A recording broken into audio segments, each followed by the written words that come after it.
Rewmi 24 TV. Yakham Mbaye mi nga xamee ne ñaarli woon na génn réewum Sénégal ginnaaw ba nga xamee ne rek kii di Macky Sall daal dinay perdre pouvoir bi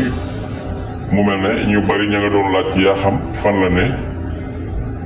kenn rek xamul woon fan la ne ndax daw yi nga xamee ne dawoon na ko ne mër kenn gisatu ko kenn déggatu ko waaye mu mel ne daal dinay feeñ Yakham mi ngi nii mu mel ne dëgg rek mooy dëgg la ca ginnaaw dëgg yëpp ay caaxaan kese la Yakham borom Le Soleil ñu bari ràññee ko ngir liggéey bi nga xamee ne seqoon na ko ak jiitum réew mi président Macky Sall ma woon mu mel ne rek ginnaaw ba ñu ne kii di son excellence monsieur Bassirou Diomaye Diakhar Faye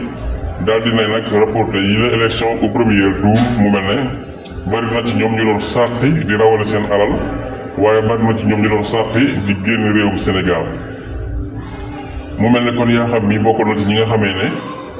dinaa bi ñu ne Diomaye Faye gañe na kenn mënu koo teg bët waaye it kenn mënu koo dégg waaye tey jii daal dinay teew ndax kat teewaayam bii sax dafa mënut a ñàkk mu mel ne kon ñu bari la ñuy wax rek mooy ñoom seen jëmm bopp affaire yi da leen a bett ndax bett gi mu leen bett mooy yaakaaruñu woon ne élection yi premier tour lay jeexee pour ñoom deuxième tour dina mën a am ak lu mënti am ñoom jàppoon nañ ne réew mi moom waa Pastef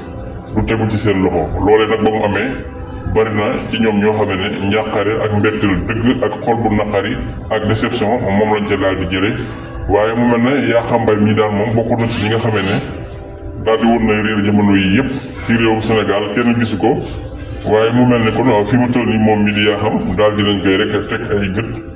kon mi ngoog moom Yakham Mbaye ginnaaw rek ba ñu ne